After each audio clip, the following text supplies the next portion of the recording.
And we're live. Welcome and good morning. Weekly live class. Also today a little bit different, a little bit of special for end of the year. We're going to be doing a 1 hour workshop covering all the basics of self-defense. It's a workshop that I put on for many, many years, corporates and beginners and so on. It's trying to cover in as short a period as a time what I need to teach to keep someone safer. What was almost going to come out there was in a short period of time as much as I can teach, and that's the wrong way. If I can get you safer teaching one thing, only one, that's much easier to remember, much easier to recall under stress. So really, and I teach this in the start of the courses and workshops, I want to teach you as little as possible that will work and keep you safe and allow you to win. So here we are, self-defense. Quick background, this is military self-defense, a little bit of the police skills and techniques that I learned as well, but military self-defense for civilians. I'm only going to teach you the high threat stuff today. The first rule of self-defense, and it's again something that I teach in all the courses, and ask the question is, what's the first rule of self-defense? So you're watching the recording, you're on live here. What do you think the first rule is? I get all sorts of answers. I get see it before it happens, run. I hear kick him in the nuts. I hear all these things, and all those things are not incorrect. But the first rule of self-defense is there's no rules. No rules. Anything goes. I got two caveats: as long as you're safe and as long as you win. So I might teach you a way of doing something today, which will look like this, perhaps. For protecting yourself, eliminating the threat. If it's on Bob here, it might be something like this. I might teach you all that fancy stuff. And if you don't do any of it on the day, you just pick up a rock and smash it in someone's head that's trying to hurt you, and they fall down and you run away and you're safe and you win. Hey, that's great. I cannot argue, and nobody should argue with what worked. So there's no rules. Some basic principles we use is the first principle is we fight dirty. So the situation, let's paint the situation for self-defense. And there's all this fancy stuff where, you got a guy going to take you on, you're going to do all these fancy moves. That's not self-defense. That's you being dumb enough to engage into a fight. Sometimes, however, there may be a situation where you can't disengage. Someone or multitude of people have positioned themselves where a fight is imminent, an attack is imminent. But we're going to go for the ambush self-defense, the real self-defense situations today. They're the worst case. The worst case. You're basically walking along, or you're standing still and something's happened, and bad guy over here has grabbed you and is controlling you, or has come out of the blue and you've seen a flash of color, a flash of light, and you flinched. And that's what happens. You flinch. You see a flash of color, flash of light, and you flinch. You might just even do that. But there's a natural flinch that happens, and that's the fight, flight, and freeze response. So that's what we're teaching you today to overcome. The ambush attack, the violence has happened upon you, and it comes as a surprise, and it is on their terms. That person here, who we will assume is bigger, faster, stronger, more skilled, armed, and has a pre-plan, this person here has assumed that you are smaller, slower, weaker, have no skills, are not armed, and don't know what you're doing. They have selected you as prey. The only time that doesn't happen so much when the predator makes a poor decision on the prey to select is when they're affected by drugs or alcohol. They they obviously impair their decision-making ability, and because of that, they might choose the wrong decision. They might take on the wrong person. However, we're going to assume that person has chosen you as prey. And because of that, if bad guy over here quickly grabs me, there's going to be a flinch of some kind. Hopefully, I would hope that after my training that I'd flinch like this into a correct position. I'll teach you that soon. But there's going to be a gap between the flinch, the realization of what the hell's going on. There may be pain going on from the attack, and then decision and application.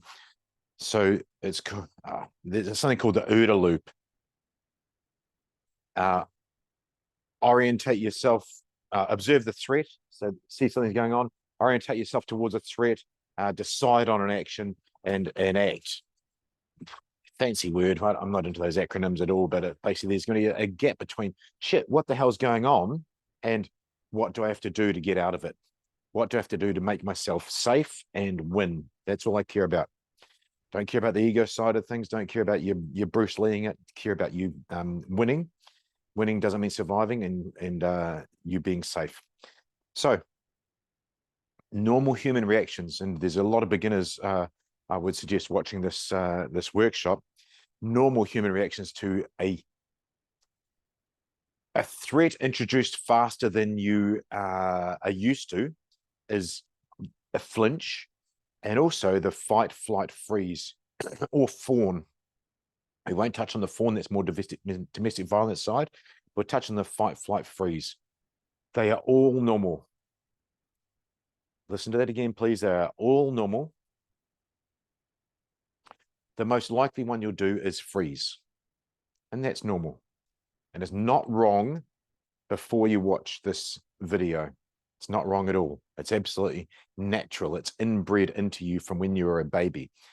When you're a baby and you're scared by especially a low tone male voice, you would freeze, because it was your only defense, was to not make sound. That's normal. However, it's not going to help you win against the bad guy here. So now we have to turn that freeze into, okay, I can take some action now. We have to turn that freeze into fight. Where people naturally fight, flight is one, doesn't often happen, the runaway, is when they've been exposed to the sports like rugby, netball, wrestling, or the combat sports, obviously, like boxing and jiu-jitsu and things like that. But where you've been exposed to that sort of play fighting, that rough and tumble, and suddenly a fast introduced threat isn't so much of a freak out for the brain. So there we go. I wanted to normalize freeze for you. Now, more so, it comes as a surprise. Now, I've trained in this for 23 years. You know, I was trained in the military, I was trained in the special forces, I trained in police, and the police were exposed to threats every day. But here's the kicker. I put on a uniform and I was ready to go and do a thing. I was ready. It was not as much of a surprise. Well, when we're walking around and there's a noise, a bump in the night, or you're walking out of a nice restaurant and suddenly there's a scumbag there, that's a surprise. You were not ready for that. I do teach the situation awareness to be able to maybe be in a different condition there, but it's going to be a surprise. Again, normal. Training and exposure to this sort of thing will help you bridge the gap between, oh, big surprise, to, hey, I can actually keep myself and keep others safe as well. So surprise. Right, that's the mental side of things done. Let's get into the physical. I'm going to teach you right now how to react to that worst case scenario where someone is right in arm's length to you, either hitting you, striking, maybe another fancy word to use, or they're grabbing you. That's the two things they're going to do, unless they want to, they're intent on killing you, which is highly, highly unlikely. The person's going to be within striking distance. or they'd be within grabbing distance, and they could be doing those things to you or trying to do those things to you. Here's how to stop yourself from being knocked out, less likely to be killed, and more likely to be upright on your feet and able to fight. It's called a front guard. We cover this in the basic course at hownottodieguy.com. It's the first thing we teach. The front guard. Again, it's just some fancy words. It's a fancy word for doing this. It's a fancy word for ending up in this position here. This position here. And how I show this as a natural position is I have someone lie on the ground and I run at them to kick them, and they quickly do this in a little fetal position. Normally their feet are together, their elbows are together, and they're in a little ball, which is awesome. So from the front, it looks like this. And what it is you've encased your skull, which contains your brain, which keeps you conscious, in a bony cage. Bony cage here, bony cage here. I can still see. Okay, I can still see vision here. I've also protected my throat. I protected my my jaw and my temple from being hit to be knocked out. And by doing this, you can see I've actually retracted my reproductive organs and retracted my heart and lungs from the original threat. So if there's a threat here, let's see, can you see that? There's a threat right here. I've retracted by, well, that's about 6 or 7 inches away. So we're protecting our vital organs where the heart and the descending hose of blood goes. And we've bent our knees. Bending our knees protects our knees a little bit, also brings our knees up a little bit to protect that space.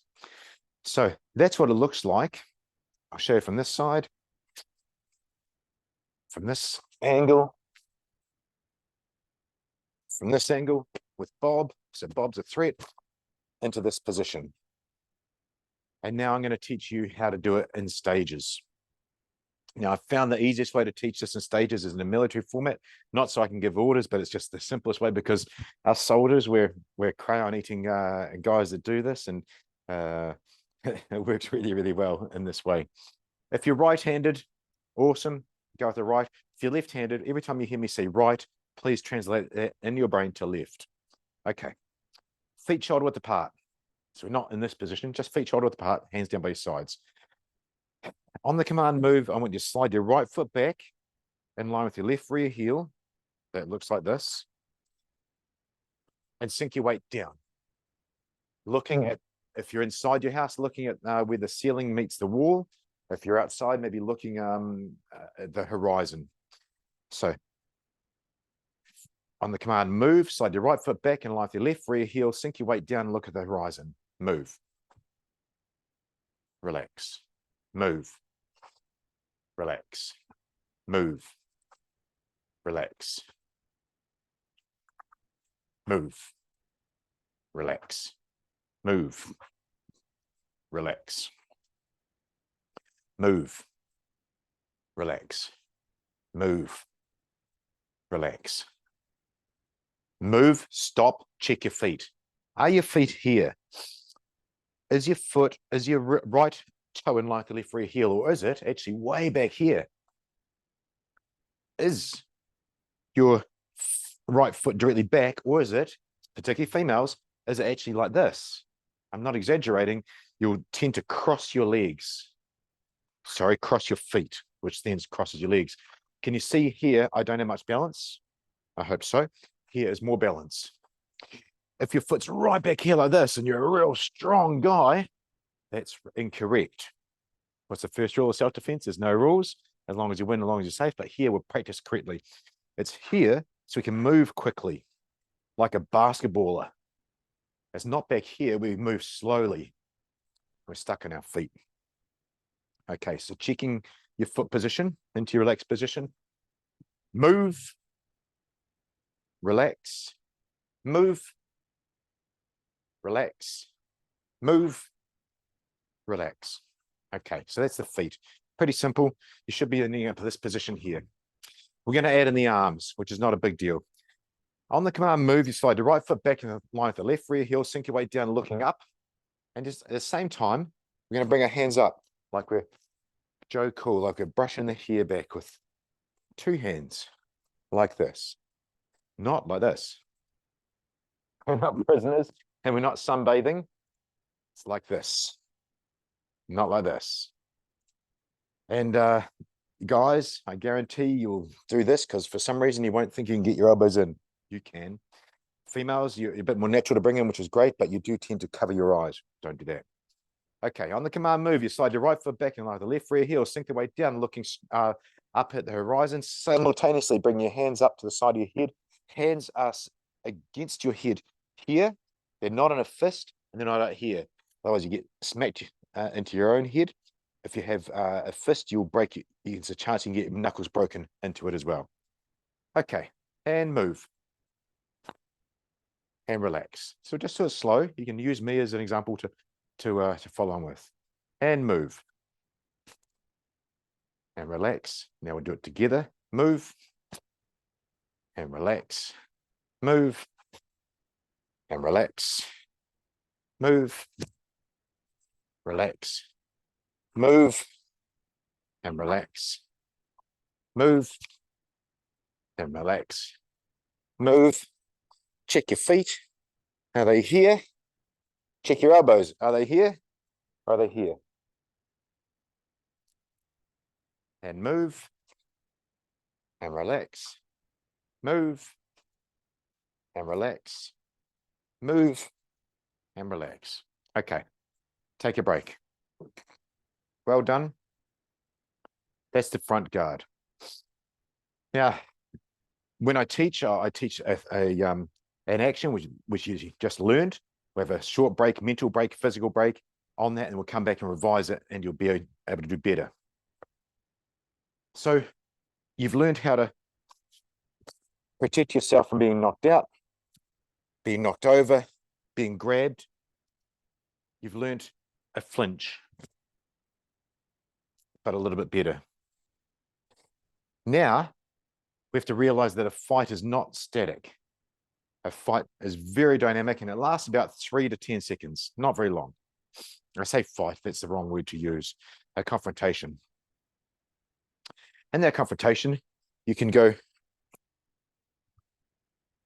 literally move 360, 180, 720 degrees. You move a lot in a little space. Now, this is a huge space. If you think about a confrontation inside your kitchen, between your vehicle and another vehicle in a car park, in your office space, those are real world situations. And we're in a shop. There's not a lot of room in there. So this is a lot of space to move, but I'm going to teach you how to move. So front guard move, slide the right foot back and like the left rear heel, sink the weight down, hands coming up. Now, this is easy. In the same position you are, so I don't want you to cross your feet. Same position you are, I want you to just walk forwards. So taking little baby steps. And to show you from the side, walk forwards. Hold there. Okay, walk backwards. Hold there. So all we did was walk forwards and backwards just by moving those feet about 1 inch, 2 inches each way. Now, into your front guard position, front guard move. Move to your left. Right.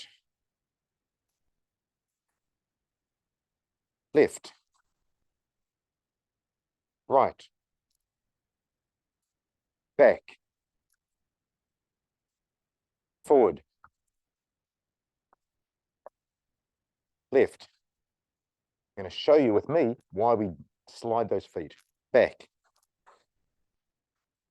Okay, I've found something. I haven't tripped over it. And relax. That's relevant because say this is a person, I've gone to my front guard because something's coming from the front. I might realize, oh, now I'm stuck against that person or a wall. So I'm going to that front guard position. I can't even move my foot back more than 1/2 inch. That's okay, but I haven't tripped over. And now you know you've got a certain terrain to deal with. So got you moving forwards and back. Nice and easy.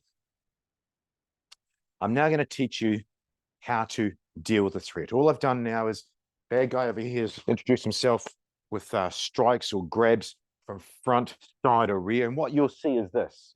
If you just watch me in that camera there, what you'll see is this.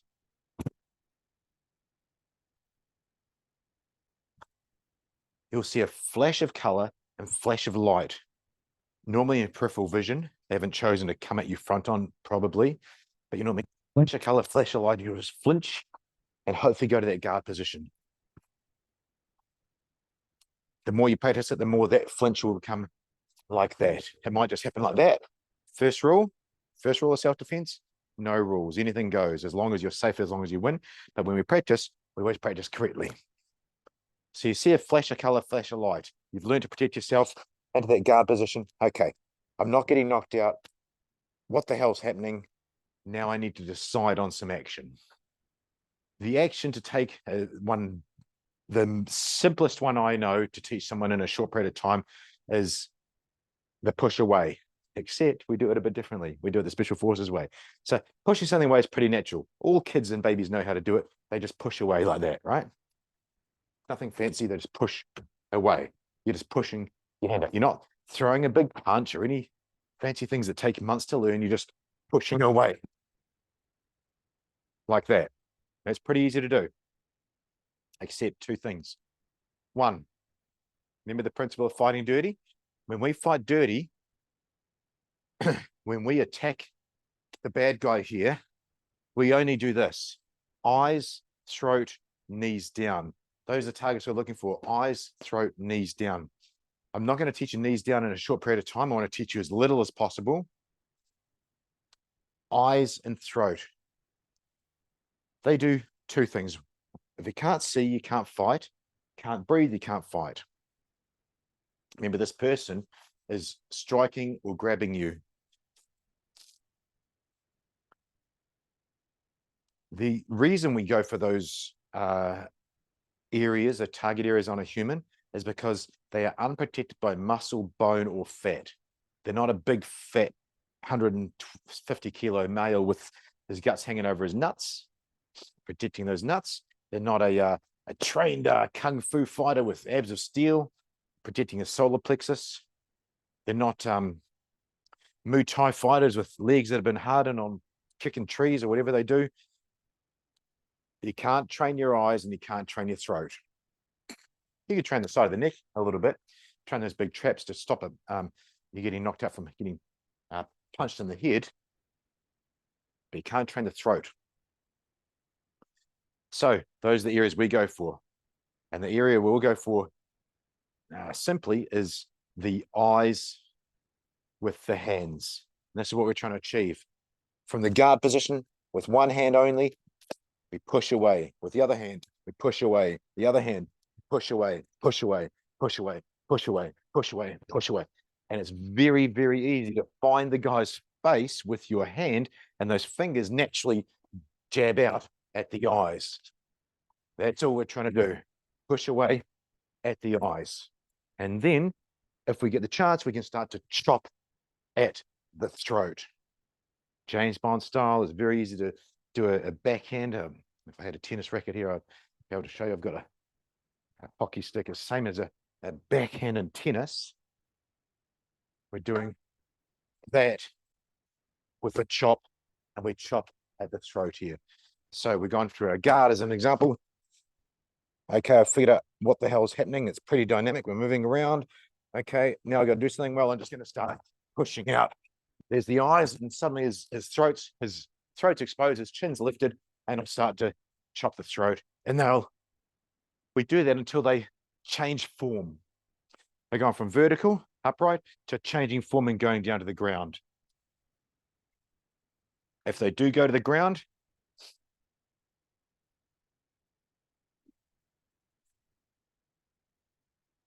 if their leg is there, make sure you can see that. If their leg is there, break the leg just by jumping on it. Jumping on it there, or literally jumping on it with our feet, break their leg and run away. In the basic course, I teach you how to attack that lower leg properly. It's a slightly more advanced skill than here in this 1 hour sort of workshop, an intro workshop. We do teach that, but here, push away, push away, push away. The eyes, the chin lifts, expose the throat, chop, chop, chop, chop, chop. They've changed form. They go to ground, break that leg and run away. Do not go around and kick them in the head. It'll put you in jail and you might get grabbed by their arms, and then you're going to be rolling in a fight because they chose you, because remember, you're in their mind, you're smaller, weaker, less skilled. He's bigger, faster, stronger, we assume. So there we go. We'll revise that and we'll start to practice it. Front guard move. Sink, slide the right foot back in the line of the left rear heel, sink the weight down, hands coming to the sides. All right. It may have been dynamic, and I guarantee you it will be, staying in that guard position. And then we're going to push away, push away, push away, push away, push away. The chin exposes on the enemy, and we just chop, chop, chop. The chopping's very simple. We just turn to the side and chop through. Very simple, very brutal. I'll give you a demonstration, then I'll answer the question in the chat there. This is how brutal and fast it should be.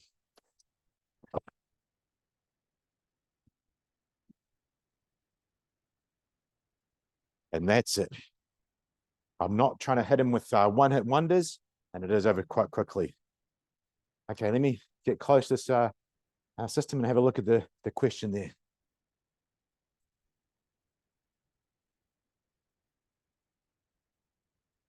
It was an agreement there, exactly, about kicking them in the head.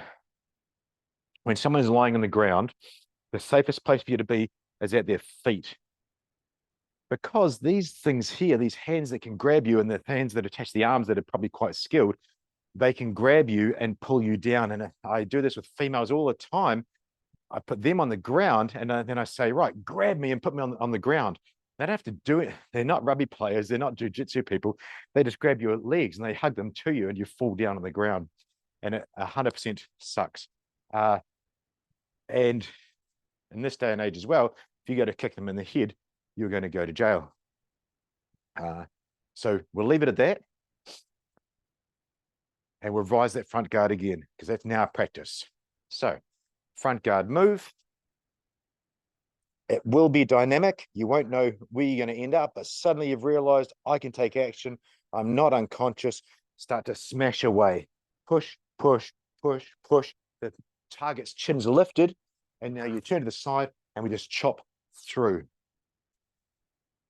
When the form changes, when the person drops from that vertical and they're going to the ground, you smash their leg and run away.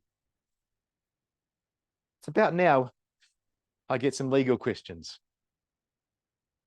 Self-defense is actually a legal term. It's actually not a thing that you learn, in my opinion. It's a legal term to, as a defense to assaulting another human, because doing this stuff is assaulting another human after they've assaulted you. So here's some caveats from New Zealand police, Australian police. No, sorry, that's incorrect. New Zealand law, Australian law, and then generally worldwide law when it's talking about a reasonable person. So you must use reasonable force to overcome the force being used against you. Overcome the force being used against you. So bad guy here punches me in the head. We're exactly the same size, weight, and strength, and I punch him in the head. And he punches me in the head, and I punch him in the head. What's going to happen? We're going to do that all day because it's equal force, isn't it? So the force can't be equal if you want to overcome the force being used against you, but it must be reasonable. So he punches me in the head. I go and get an axe and chop his head off. That's not reasonable.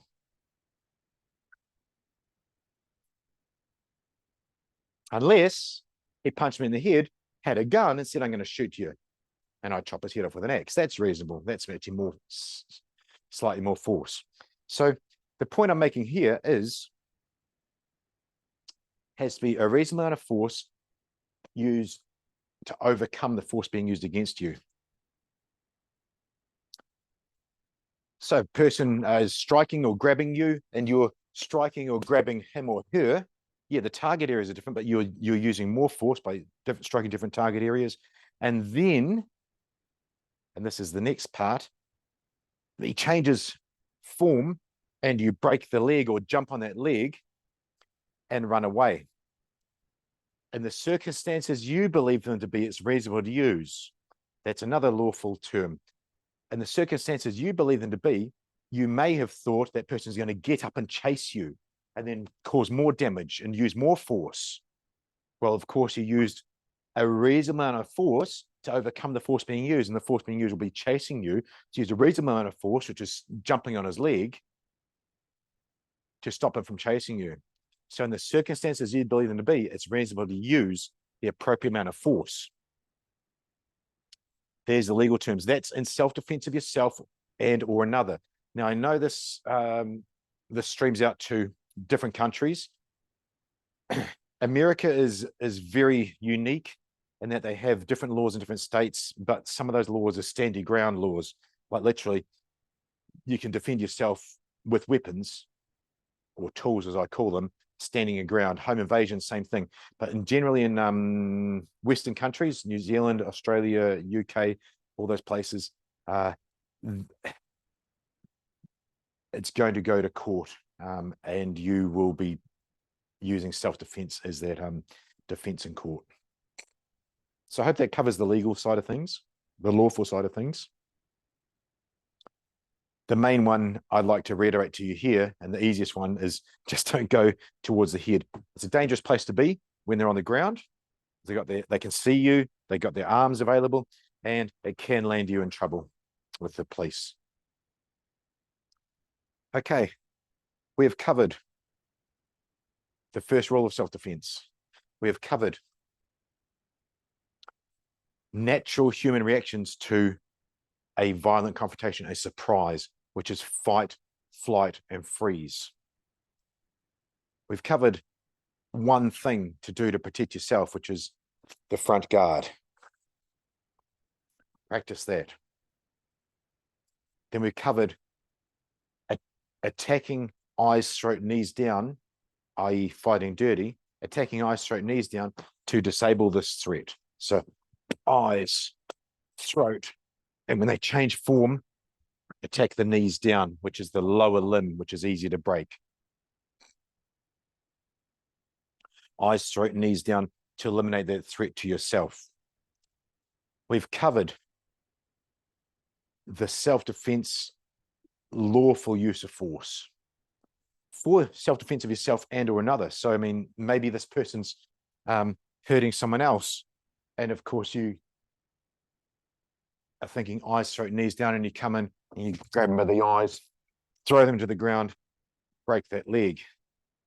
Self-defense of yourself or another. Or you're with someone and you front guarded with the person you're bodyguarding or protecting, your child. You're putting your body between the threat and you in that front guard position. These things you can see now are a step up from just walking along and being surprised. We talked about seeing a situation, making a decision, I'm going to go and act here, or I'm actually going to put my body in the way of harm and protect another person with force.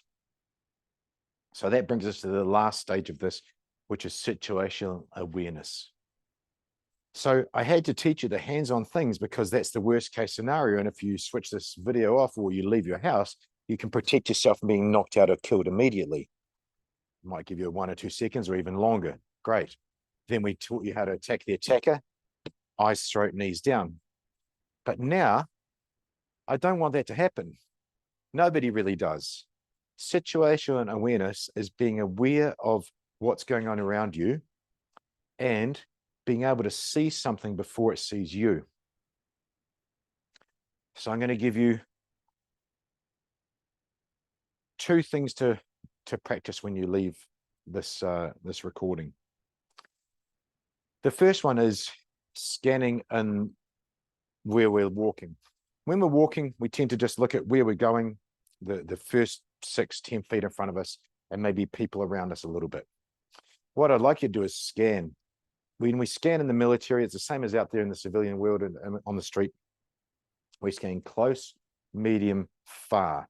And if in far, I see 3 guys, for instance, on my side of the street that doesn't look right. If you're female, you'll be even better at this with your sixth sense. It doesn't look right. I've seen them before they've seen me. I will then make a decision. Do I stop? Do I cross the street and carry on the same direction? Do I stop, turn around, go in the other direction? Or do I stop and get into a safe place like a shop or a cab or whatever you're going to choose? Scan close, medium, far, close, medium, far, close. What am I going to walk on? Medium, people around me. Far, who the hell's around in the far distance that looks wrong? One of my guests on the show, Tony Blauer, he interviews a lot of people in the self-defense space that have been attacked. And one of those, the most common thing, the thing every person said that's been in a violent confrontation, they all say, paraphrasing, something didn't quite feel right, but I didn't want to say anything. Something didn't quite feel right, but I didn't want to be rude. Something didn't feel right, but they didn't listen to that voice in their head of the something didn't feel right. And that's what you're going to get when you scan close, medium. Oh, that's a strange guy. I'll just walk a little bit around that person. Or close, medium, far. Hey, there's a car parked in a funny way there. It doesn't look right. When something doesn't look right, just pause and analyze it. Don't keep going into danger. Don't keep running into the fire. Don't keep walking into the gunfight or whatever it is that you're rolling into. Pause and assess the situation. Now I'm going to answer the question that I've got there, and I'm going to carry this part of the lesson on.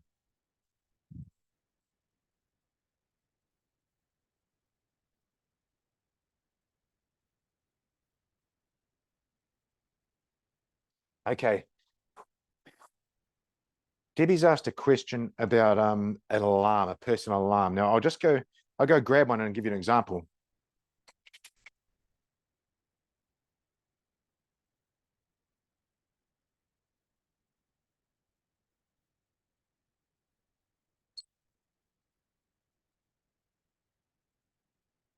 Okay, personal alarms. They're useful. What I haven't talked about with bad guys, and this relates to situational awareness, bad guys, they don't want trouble and they don't want to get in trouble. Now, where it's different, as I said, the drug affected and alcohol affected person, they don't make those right decisions for themselves. They don't want trouble or they don't want to get in trouble. When you're doing this and this and this, you sure as hell are trouble. They chose you because you were prey and weaker, and then suddenly you're not. The personal alarm, first off, how the hell do you access it? Don't have it in your handbag. Don't have it in your pocket. None of that stuff is going to work, because under pressure and under insanely small amount of time, all you'll be able to do is yank it. So when I have the kids out in tourist situations, I'll just hang it here and something happens and they just do that. It's very annoying and very loud. For us, for the kids, it's just so we can find them. They get a bit lost. If it's you, and the question was, do we pull something? Have it on your handbag, have it on your backpack strap, and you may yank that. So I'd be going, front guard, shit, what's going on? And I might yank that off. And I'd yank it off and I'd throw it on the ground. I don't want to hold it. It's just there as raising alarm. This noise is not something that's very common, but when you hear people yelling and screaming a little bit, that's a bit more common, depending on where you live as well. And people might not think that's a dangerous thing and might just think you're having an argument. And something like this is pretty clear that it's not an argument. It's actually something a bit strange. So it's going to cause trouble for the bad guy. So the answer to Deb's question is, if you've got it on you in an appropriate position where you can yank it straight away, great. However, this part was about situation awareness. If you were thinking, oh, I might have to pull this because I'm going into a bad situation, you have made the wrong decision, because you shouldn't be going into a threatening situation. by yourself without skills. Sure, we all make mistakes. No one's perfect. You've turned down the street and suddenly you're scanning close, medium, far, and suddenly there's someone up close. We make mistakes. That's why I taught you front guard. But if you feel, oh, I'm going to be unsafe tonight, I might take my personal alarm. From a bodyguarding perspective, that's the wrong decision to make, to go into that situation. You would go with someone, you go with an escort, or choose a different way to get in, whatever you're doing. Let's run through examples though. Maybe you go to a concert and you got this in your handbag and you're leaving the concert. It's a different situation. Again, you might hook that onto your backpack, you might hook it onto your belt so you can yank it if needed, and it may be an option. So it's always better to have and not need it in regards to personal alarms, then you can use it when appropriate.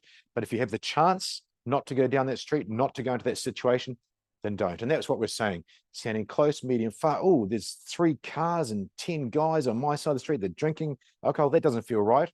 Well, I'm not going to continue down that way. I'm going to stop. I'm going to just decide on a different thing. Am I going to go into a store and ring hubby or girlfriend to pick me up?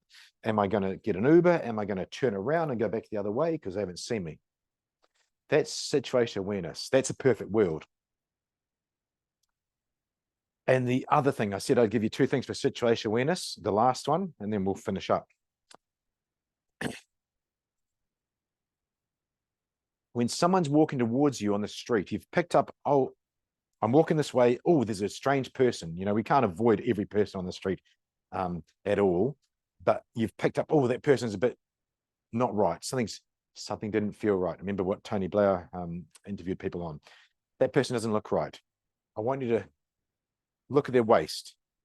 So watch me, look at my waist. I'll do it again. So from your camera there, just look at my waist.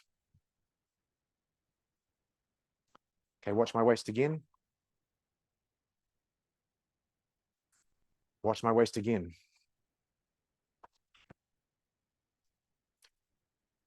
You can see my hands, and you see my feet, and see my direction.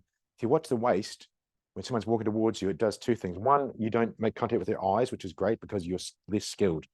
You are prey. In this guy's mind, not mine. In this guy's mind, you are prey. So you don't make eye contact. That's great. The head's irrelevant. That becomes relevant. We need to look for the targets. You look at their waist. You look at their waist, and you see, now we've got things in the hands. You see their hands and you see their feet. And because of that, you could then step away into that guard position. That's that. It's simple. So situation awareness for yourself. Scan close, medium, far. Close, medium, far. What's going on? Can I see it in front of me? And when you're walking down the sidewalk or the footpath and you see somebody that doesn't look quite right, or even in a train, you see someone walking down the aisle or the bus, look at their waist. It takes your eye contact away and you can see where their hands and their direction of travel are. They may be walking away from you. So watch my waist, and they may just turn at the last minute and you'll see them turn. And when you see them turn, you get the chance to just into that guard position slightly. Okay, that is the end of the workshop. I've covered what I need to cover for you at teaching as little as I can, as little as possible to keep you as safe as possible.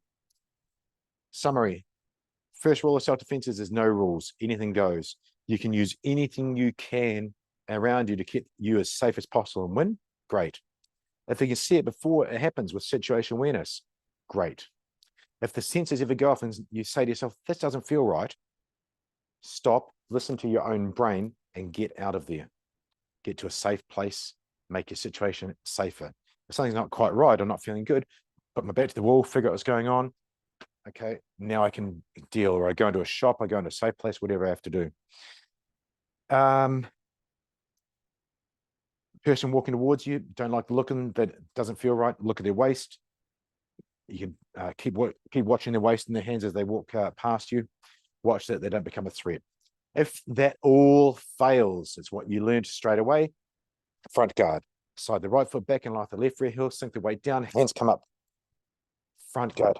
Here, you've realized, hey, this is a really bad situation. I'm getting struck. I'm getting pulled around. I need to do something. Start pushing.